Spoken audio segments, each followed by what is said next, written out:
Hey guys, this is Kirop speaking, and in today's Little Dev Update we are going to talk about a few of the cut out features that were not included in the previous Little Dev Updates, but are now in this version, which is set to release this evening.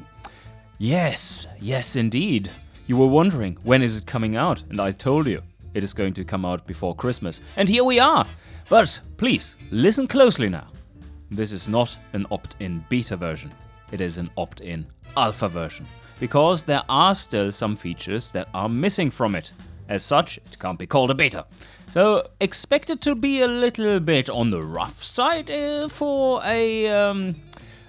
beta, but certainly one thing that is missing, making it an alpha, is campaign being deactivated at the moment. Some of the major features that we wanted to include are still missing there, but everything else that we've talked about in these Little Dev Updates is included in this version, and today I'm going to show you some more stuff in that regard. So let's get started. As a little reminder what's there, and now supposedly fully working. You never know, you will probably find issues with it, but supposedly fully working aspiration types. They are all coming along with this update. But we have looked at those in the previous video already, so no need to do that. Or was it No, it was the one before that. We've made 3 videos already, so okay, what is new here? Let's talk about the new bottom-end stress system, and for that I shall switch over to something a little simpler. Oh, well, this is something that we are also going to talk about, which is the new reliability system. More about that in a little bit. The new bottom-end stress system is a complete departure from what it was before in the terms of calculation accuracy and believability, because these stress levels that you are spotting here to the right are now based on actual forces within the engine. They are no longer just arbitrary values that I set so that it's feeling right, but rather it is the arbitrary parameters for strength of the components actually being compared to the force that is resulting from the rotation and the size and everything in the engine. That is also true for the smoothness. The smoothness is now looking at the sideways forces on the cylinder walls as the piston assembly rotates through the engine. And that means we do have some new accuracies and also a little bit of a, what do people call it? I think it's a brain fuck. Right, yes. Because automation has taught you wrong, sorry. This was not meant to be, but now you will have to unlearn all the bad that we've taught you. No light cast conrods do not rev higher. That is a lie. It's a lie that was told to you throughout the ages of automation. No. If you look at the design for instance, 1990s Formula 1 engines of conrods, you will take a look at that and say, wow, that is a heavy-duty cast conrod. Well, it's not cast, but no, it's heavy-duty forged conrod. Yes, heavy cast and forged conrods do have more force resilience and thus allow you to rev higher. The only problem with them is that they are much heavier, and that means that your crank is suffering the consequences. First, let me make a very important statement about this. In previous versions of automation, you had the no-stress engines. That doesn't exist anymore. This is showing no stress, but it's actually not no stress, it's just very, very little stress. And it doesn't really matter. But neither does the onset of the stress here. It's like, yeah, that's still basically nothing, that's still basically nothing, that's still basically nothing, and now we're getting to the point of, well, yeah, I mean, this 10%, minus 10% reliability reduction is set to be the design target of these pistons and conrods and cranks. That is to be expected. And then you can smoothly go beyond that limit, or stay below it for some extra reliability. Although that reliability, as you will see in a little bit when we talk about the new reliability system, is very much dependent on how reliable the other parts in the car. So you might actually want to go to -30 here if you're doing something racy that regardless is not very reliable. Then it doesn't matter. But you have the choice here, and it is a smooth progression, unlike before, where there was a magical point beyond which the internals would all of a sudden start to be stressed and reduce your reliability significantly. That is no longer the case. It is all a very smooth progression where you decide what the best benefit is to your design. And the same goes for torque. And now we are revving a little too high, but you see the pistons that, or the internals, that were good for, what was it, 6,000 design limit, 6,600, roughly. As you see also in the listing over here to the side. You can take them to 8,000, but the consequences are, of course, that you are going to be penalized in reliability. In the old version of automation, the Ellisbury version, these would have been straight up multipliers to the engine reliability, which we have over here. 69, nice. And we are going to now take a look at what this actually does. Let's first reduce it to 5,900. That's just an ever so slight increase, even though that's 5% off. And if we go to 8,500, where they basically start to blow up, that's maybe a little too harsh, something like that, you see that you're still pretty high up there. 67, this would have utterly destroyed you before. So it's a very smooth and predictable progression, where you decide what is best for your design. Now, as a final send-off for this system to you is, let us check what these do now. So, on the crank side, they do exactly what you would expect. Like a heavier crank, more heavy duty, takes more forces, especially in terms of torque, and is a little less revvy. So, you see here, if I switch between them, it goes down to 5,900 design RPM threshold, and these of course do scale appropriately with the size, even up to 180, which is included in this build or that you're going to get tonight. So, makes sense, more force, but a little less revvy. But then conrods, so cast light basically then means, very, very importantly, it means the conrod is suffering more, but the crank, on the other hand, isn't. Take a look at the crank. The same goes for the piston. If we make the piston heavier, the conrod and the crank will suffer. Let's make it heavy. And there you go. Conrod basically blows up, and the crank doesn't like it either. If we go to cast heavy for the conrods, then the conrod is happy, but the crank is not. And I think that all makes sense when you look at it like that. So, now, one final thing to mention. One little addition that you see here in the pistons is that we have added the type medium forged, which wasn't there before. It is closing the gap between what was previously the forged heavy and the forged light. And what we did instead is to remove the cast medium, and the cast light is now a blend between the previous medium and light versions of the piston in the cast format. One thing that is also new that is not even shown here, but is really important, is these pistons now have rod ratios assigned to them. You know, saying like, what do pistons have to do with rod ratios? Shouldn't that be a slider or something else? Well, engine size in automation, of course, is only dependent on bore, which means that you can't make determine the rod ratio in any way. It's they are fixed. So the only way to make room for longer or shorter rods is where the conrod connects to the piston. So what are rod ratios? It's basically the length of the conrod divided by the stroke of the engine. And the longer the rod ratio is, the smoother the engine runs, which we see here. Let's take a look. Not only is this going to be heavier, if I select this component, it's half a kilo heavier for 4 pistons, quite significant. But also the rod ratio goes from, I think this one is set to 1.75. That's a pretty decently long one. To down to 1.55. So it might seem as a nuanced difference, but it is quite a big difference.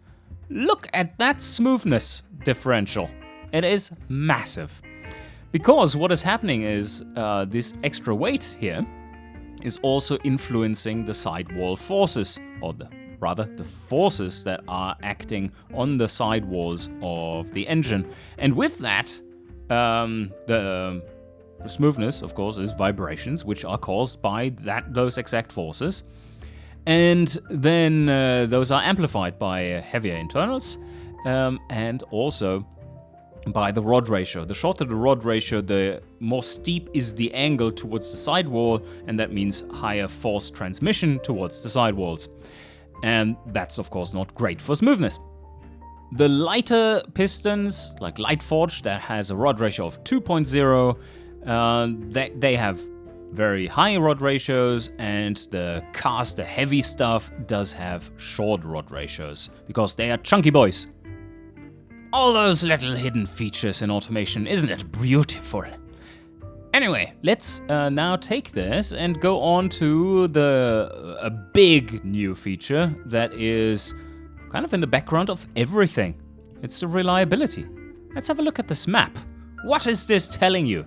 Well, now you have this beautiful graph that is showing you all reliability dependencies there are. No more guesswork, it is all in this map. This is just for the engine, of course. The way it works and is laid out in this graph is that each tab has a section of the various design choices as well as effects. So, what it is doing is that each design choice is coming with a certain reliability. That scales from a start date of 1940 to an end date of 2020 in a linear fashion. Then quality is affecting that as well. This linear progression then has various modifiers on it as they are reasonable. For instance, if we are talking about pistons, then the number of pistons is kind of relevant, isn't it? Like if one piston has a manufacturing flaw and you have 16 of them, that is a higher chance to get that one piston with the manufacturing flaw. But I'm getting ahead of myself here. So, how does this work? Well, reliability in this system is a value between 0 and 1, where 0 is the worst, basically breaks instantly, and 1 means indestructible.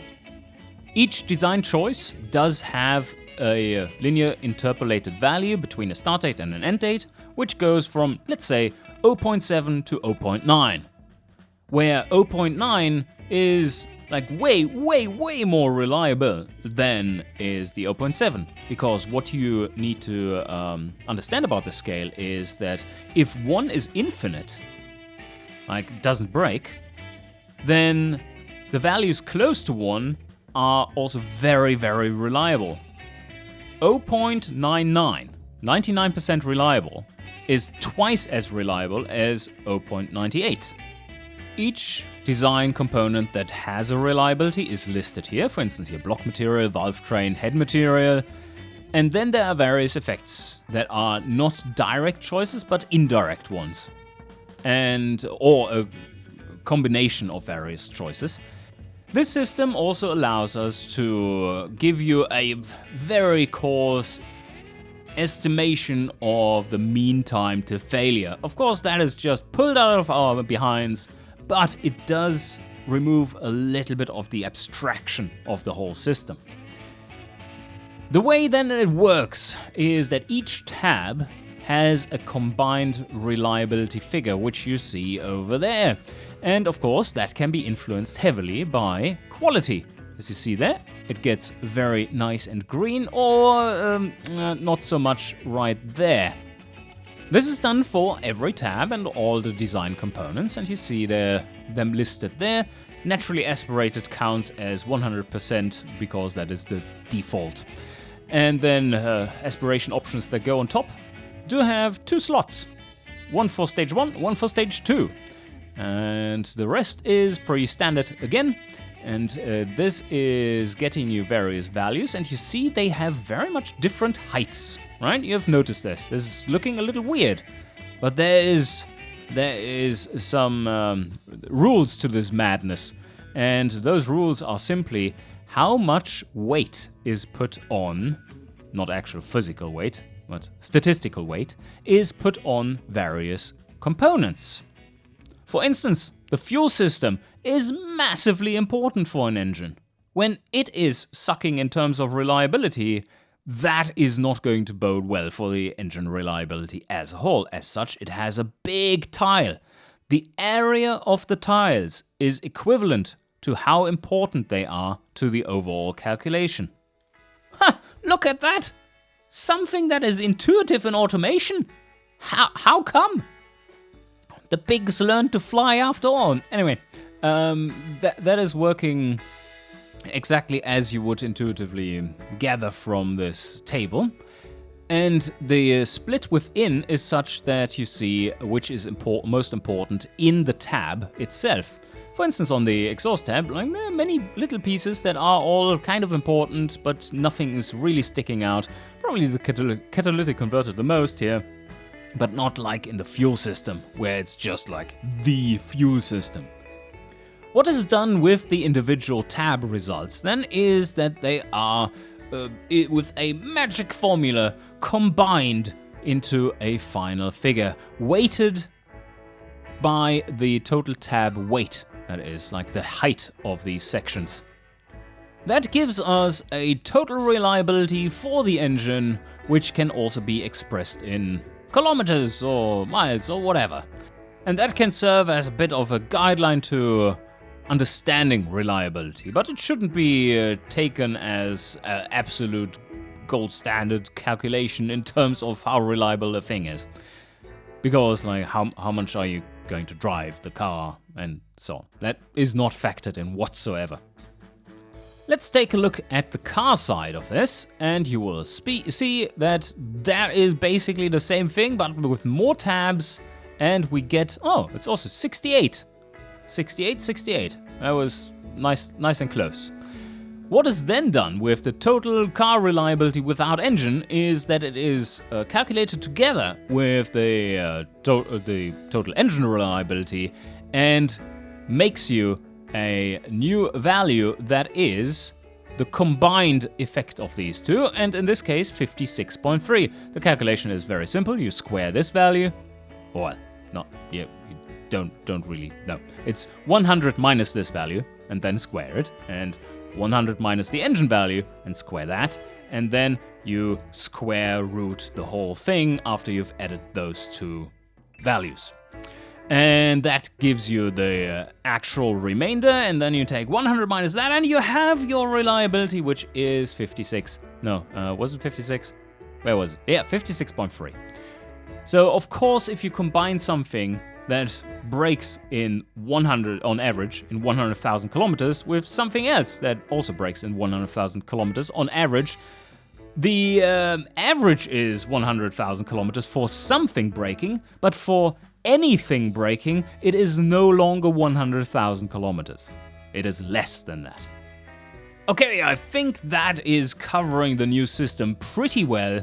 All competitors are using this new system now as well, and should all be good. He said famous last words, this is an alpha, things are expected to go awry somewhere. So take that with a grain of salt, of course. And now, let's take a look at something else. There is the new track sim that is now, just today, got implemented so that you can have a little bit of a play around with that too. Currently, these are old tracks, they will no longer work. They shouldn't even be in this list, to be honest.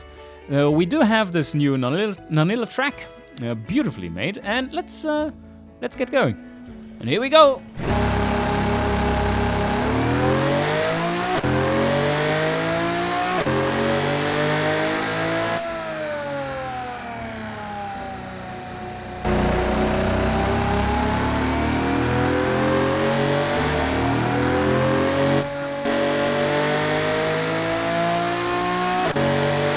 And we are coming across the line in 105, and it didn't save the time. But that's fine. It's just the very first iteration of this. But you see, it can run several laps. Of course, this is super rough still. Like you hear in the sounds and everything. This is just not polished up, but it is there in principle. And the plan is to build on top of this until it is fully fleshed out. The baseline is solid. Just remember, if you have seen the little dev update, the last one with the test track stuff, this is a car driving on a road. It is not driving on rails anymore. This is actually an AI trying to drive this car and try to keep the ideal line set by the track editor. I'm sure there will be issues with this very first iteration. For instance, there are some things missing still, like camber is currently not implemented. And yes, there's still a lot to do on this, but it's pretty cool already, considering that you are driving around on a massive, massive, beautiful map. What is there as well is multiplayer. There will be custom game multiplayer modes, and in those custom games you can select to either do the car or engine scenarios in a timed way against each other. We have managed to make it public service via Steam, and that means you can discover other people's games and join in. And during the closed beta test, which we ran with up to 15 people at max, that was a lot of fun, and there is really no real player limit to it. It's frantic fun, and I really recommend you try it out. Some hiccups are expected in this, as this is still very new territory, and it should work, but you never know, and for most of us it did work. Otherwise we wouldn't be releasing it, of course, but expect to have a little bit of trouble getting games going for you. It's not a guarantee that it's going to work, but for most of you it probably will. And of course, report back to us with what is not working. Then we can attempt to fix it as soon as possible. Oh, one important thing that people always ask, and rightfully so, is this going to be compatible to my old cars? The answer is yes. What will happen is that due to the new layout in choices, especially for the fuel types, you will have to repick the fuel type of any old car you open up. Another very important note, more so than the fuel stuff, is that what the game does at the start, when it starts up in this new version, is that it makes a copy of your old database from the Ellsbury version, copies it over to the new version, and then uses that new version. So even if it fucks up in terms of shafting your database in a bad way, that will only affect whatever you have made since since opting into the closed alpha. And your old database for the Ellsbury version is still there. So even if you decide to say like, nah, this is not really for me, it's still a little too buggy, I'll wait and switch back later when it's more done, fair enough. There you have your old cars back, but not the new ones. They will not follow along back to the Ellsbury version. One more thing to quickly show and mention is that we do have Supercharger Sounds. They were also just put in yesterday, and as such, they are still a little rough around the edges. Some more tweaking to do for sure, but they are there. And you will know that the engine has a supercharger, because you can now hear it as well. Now let's have it do a pull. Of course, that always sounds best on a V8.